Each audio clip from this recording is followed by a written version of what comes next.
Hello everyone, welcome back to your own channel Study with Alka Kadwal. आप लोग कैसे हैं? I hope everyone is good and preparing well for their exams and also enjoying the weekend. So, and जब हम लोग आप लोगों को ऑलरेडी पता है कि हमारा फोकस क्या है, हम लोग किसके लिए काम कर रहे हैं, तो कंप्यूटर सेक्शन तो जो है कि जो सारे एग्जाम्स में एक कॉमन पार्ट है, एक very very important part of all the competitive exam. तो जो उस बैकग्राउंड से नहीं है उन लोगों को बहुत डिफिकल्टी होती है वो पर्टिकुलर सेक्शन को अटेम्प्ट करने के लिए। और धीरे धीरे जो लेवल है कंप्यूटर सेक्शन में, जो पहले इजी क्वेश्चंस आते थे, अब वो धीरे धीरे लेवल इंक्रीज होता जा रहा है। आप लोगों ने खुद ऑब्जर्व किया होगा, जो रिसेंटली टेस्ट हुए हैं, रिसेंटली कॉम्पिटिटिव एग्जाम्स हुए हैं, उनमें आपने देखा हो कि जो पहले लेवल था और अभी के लेवल में बहुत ज्यादा डिफरेंस है। तो इसीलिए हम लोगों को लगातार बने रहना पड़ेगा। We have to study, we have to revise so that we can understand and easily do the section. तो हम लोग बीच बीच में मैथ्स भी सेक्शन करते रहेंगे so that you get an idea of the mathematical easy concepts, and also CBSE computer science 11 and 12, that is definitely our priority. So those who have not yet liked the channel, shared or subscribed, please make sure you all are subscribing to the channel and motivating me so that I am will be coming regularly with the sessions if you are having the benefit out of it. So definitely जिन्होंने अभी तक subscribe नहीं किया, जो आज पहली बार जुड़े हैं, तो वो लोग कृपया करके लाइक शेयर और सब्सक्राइब जरूर कर लीजिएगा। सो आज का सेशन है dedicated to the computer section for everyone, for any competitive exam, for banking. और जो आज में एक क्वेश्चन पेपर है, अभी रिसेंटली उत्तराखंड में डेटा एंट्री ऑपरेटर का एग्जाम हुआ था, और ये सब क्वेश्चंस जो मैं आज लेकर आई हूँ वो उसी क्वेश्चन पेपर से, फर्स्ट क्वेश्चन से लेकर every day we will be discussing the 15 to 20 questions of that question paper. Okay, so today is the first part of it. So let us start with the session today. So come on, let us start with it. So computer section, which is a very, very vital part, important part for your competitive exams these days. Okay, so let us start with the first question. Which of the following is not a type of printer? The question says which is not a type of printer. Line printer होता है, impact printer भी होता है, non impact भी होता है, drum भी होता है, word printer नहीं होता है। word printer नहीं होता है, तो उन्होंने पूछा कौन सा नहीं है, right? They are asking that which is not a part, so the answer is word printer. So just hold on. So the answer is word printer.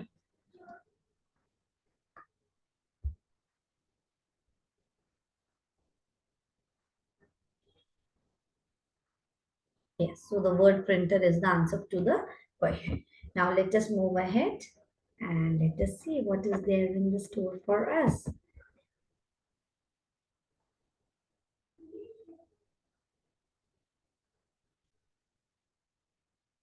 Let us start with the next part. What is the decimal equivalent? Question क्या है?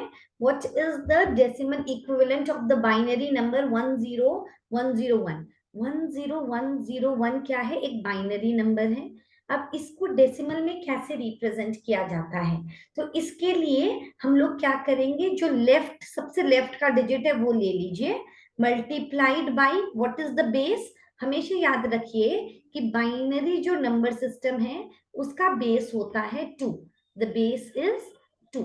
तो हम लोग क्या करेंगे, 1 into the base, 1 के बाद कितने डिजिट है, 1 2 3 4, so 1 into 2 to the power of 4, and then sorry into 2 to the power of 4,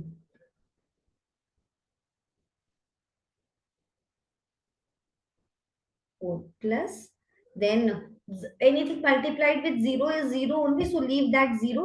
उसके बाद जो ये 1 है, 1 into 2 to the power of 2, because after that one we are having two digits, after ये अब ये वाला 1 है, 1 into 2 to the power of 0, क्योंकि उसके बाद कोई डिजिट ही नहीं है। 2 टू द पावर ऑफ 0।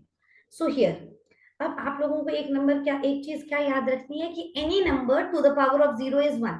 तो देखिए हमने ये क्यों यूज नहीं किया, ये भी बीच में आ सकता था 0 into 2 to the power of 3, then 0 into 2 to the power of 1, but 0 है तो 0 से कुछ भी मल्टीप्लाई करेंगे तो 0 ही आएगा, इसलिए हमने उसको इग्नोर किया।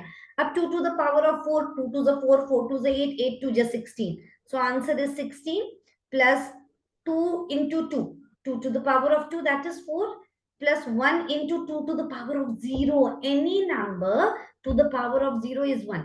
इसकी वैल्यू क्या है, 1 है, so 1 into 1 is 1, so 16 plus 4 20, 20 plus 1 21, तो आंसर क्या आएगा 21। डेसिमल इक्विवेलेंट क्या है 10101 का 21। अगर क्वेश्चन 111 होता, इसको कन्वर्ट करना होता तो हम क्या करते, 1 into 2 to the power of 2 plus 1 into 2 to the power of 1 plus 1 into 2 to the power of 0। तो ये हो गया 2 to the 4 plus 2 plus 1, 4 plus 2 4 5 6 7, तो ये आता 7 इन डेसिमल। डेसिमल का बेस कितना होता है 10। तो देखिए ये पहले इतना, ये जो क्वेश्चन है ये जनरली बहुत हाई लेवल में पूछा जाता था, but now they are asking in very simple simple, जो एग्जाम इतने हाई लेवल के नहीं है उनमें भी पूछे जा रहे हैं, तो इसलिए हमारी तैयारी पूरी रहनी चाहिए। ओके अगर आप लोगों को ये पूरा नंबर सिस्टम के बारे में समझना है तो एक पूरा एक चैप्टर है जो कि ऑलरेडी अपलोडेड है, नंबर सिस्टम नाम से है, आप उसको एक बार देख लीजिए, it will be very very helpful for you all. Next, which errors can a compiler check, कौन से एरर हैं जो कि कंपाइलर चेक करके बता सकते हैं, तो सिंटैक्स एरर। सिंटैक्स जैसे कि हम पाइथन में प्रोग्रामिंग कर रहे हैं, सी में कर रहे हैं, सी प्लस प्लस में कर रहे हैं, तो अगर हमने कोई सिंटैक्स में मिस्टेक कर दिया है, अगर हमने कोलोन नहीं लगाया है, सेमी कोलोन नहीं लगाया है, अगर हमने इफ लिखा if I is greater than 10 और यहाँ पे मैंने पाइथन में कोलोन नहीं लगाया, तो वो एरर बता देगा कि there is a problem with the syntax. मगर लॉजिकल एरर तो प्रोग्रामर ने किया है, प्रोग्रामर ने अपने लॉजिक को इम्प्लीमेंटेशन में वो किया है, तो उस कंपाइलर को समझ में नहीं आता है कि वो लॉजिकल एरर है। It will not tell you, it will give you some undesired result, मगर वो नहीं बताएगा। It is very difficult to locate the logical error because compiler can not check it, so the answer is syntax error. Compiler क्या check कर सकता है, syntax error, what is if you have done any mistake in writing the syntax, that error can be identified। अब देखिए topology के बारे में, अब ये टोपोलॉजी का एक पूरा एक सेशन में आप लोगों के साथ लूंगी। फिलहाल इसमें क्या पूछा है, which network topology requires a central connector और द हब। तो अगर आप लोग थोड़ा लॉजिक लगाएंगे, तो जैसे कि यहाँ पे स्टार टोपोलॉजी लिखा है, तो स्टार क्या होता है, यहाँ पे एक सेंट्रल कनेक्टर होता है और यहाँ से ऐसे डिफरेंट डिफरेंट नोड्स कनेक्ट होते हैं। सो यहाँ जो ये है मेन सर्वर जो बीच में है ये, so that is the central connector और the hub, so the answer will be star topology. Mesh topology में क्या होता है कि हर एक कंपोनेंट, हर एक जो नोड है नेटवर्क में, वो एक दूसरे से कनेक्टेड रहता है। जो रिंग है it is in the form of the ring, और जो बस टोपोलॉजी है उसमें एक सिंगल बस होता है और उसके साथ डिफरेंट डिफरेंट जो नोड्स हैं वो कनेक्टेड रहता है, तो बस को इसलिए मल्टी पॉइंट कनेक्शन भी बोलते हैं। See, we have a single bus in which multiple nodes are connected at different points. So the answer to this question is star topology. Fine. So which of the following computer language is written in binary code? Binary code matlab in the language of zeros and ones, and obviously from the name itself machine language होता है, जो कि हमने आगे पहले भी कर चुका है ये क्वेश्चन। तो it is only in the terms of zeros and ones, and zeros and ones means the binary digit, so that is the answer.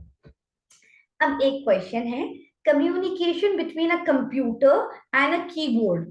जो हमारा कंप्यूटर और कीबोर्ड के बीच में keyboard, this is not keyword, okay, this is keyboard, keyboard, it involves what kind of transmission?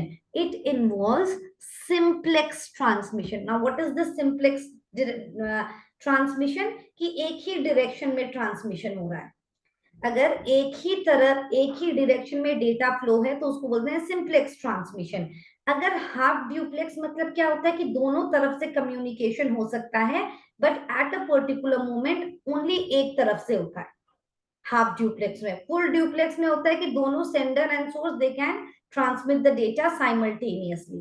So simplex in only one direction if it is happening. So the transmission between a computer and a keyboard, it involves the communication only in one direction. That is why it is a simplex communication. This question we have already done. A set of rules that governs the data communication, जो कि पूरा जो communication को control करता है उसको क्या बोलते हैं? Protocol. The set of rules यहाँ आ गया, मतलब we are talking about the protocols. Which of the following is not a type of memory? Cache तो है, RAM भी है, ये cache नहीं है. EPROM भी है. Do you remember?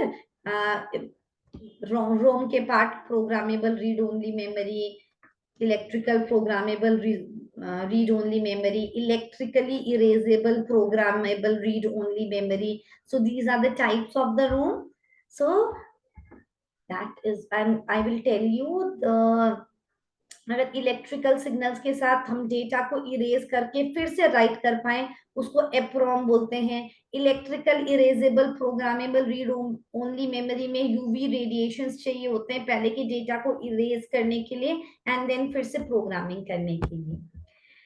Now this is also a piece of cake for you all. Which protocol is used to transfer the email messages from one machine to another? SMTP. Simple Mail Transfer Protocol is the protocol जो use होता है transfer करने के लिए email messages. Download करने के लिए क्या यूज करते हैं? पोस्ट ऑफिस प्रोटोकॉल और IMAP, internet mail access protocol. So ये डाउनलोडिंग के लिए, रिट्रीविंग, डाउनलोडिंग या रिट्रीवल आ गया. What is the protocol used to retrieve the mail? तो इसमें ये आएगा. सेंडिंग के लिए सिंपल मेल ट्रांसफर प्रोटोकॉल आता है. अब जब मल्टीमीडिया के बारे में हम बात करें, the delay occurring during the playback of a string, जो डिले आ जाता है उसको क्या बोलते हैं? उसका एक स्पेशल नेम है, उसको बोलते हैं जिटर. ठीक है, the delay which is occurring when we are playing a stream, that is the jitter. Is it fine? अब बस टोपोलॉजी, अभी हम बात कर रहे थे बस टोपोलॉजी का. हाँ हाँ, और वो एक मल्टी पॉइंट कनेक्शन है.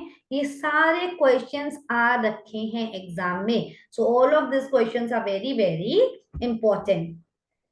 अगर मैं बोलूं dedicated point to point connection किसका है? स्टार टोपोलॉजी का.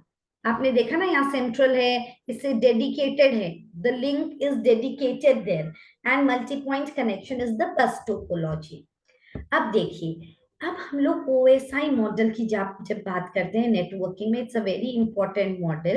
एंड OSI मॉडल में 7 लेयर्स होते हैं. There are 7 layers in the OSI model. Okay, now how do we remember? All, just remember this line: all people seems to need data processing. ये याद कर लीजिए बस.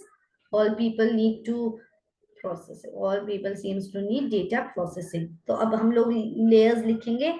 Application, A for application.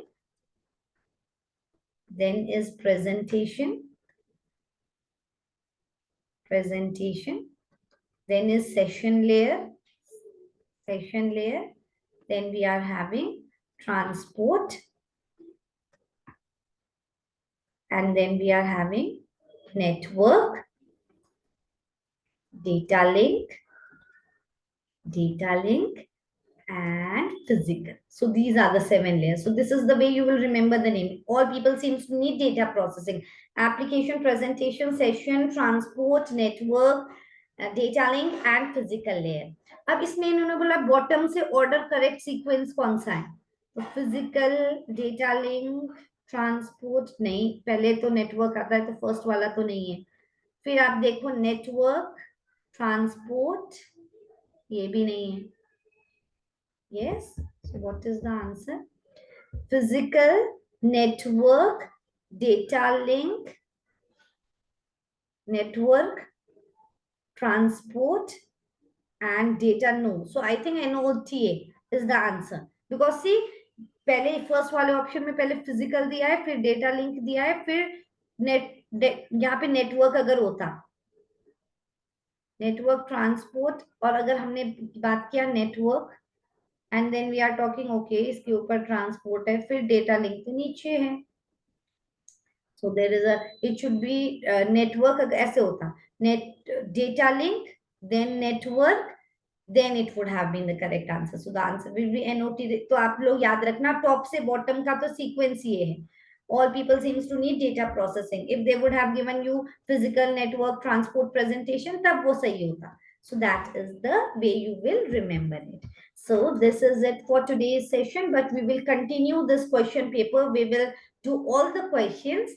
And अगर अभी तक आपने लाइक नहीं किया, शेयर नहीं किया, सब्सक्राइब नहीं किया, तो डेफिनेटली आप लोग जरूर कर लीजिए।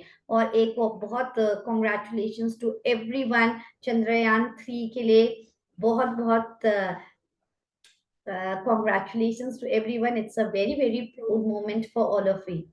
All of us. India is the first country, right, to land on the South Pole. So, वैसे तो fourth country है, but for in the South Pole, it's the first. And Russia also attempted to land on the South Pole, but it was unsuccessful. But India is successful. So, congratulations, everyone. So, have a great weekend ahead. So, bye bye, everyone. Take care.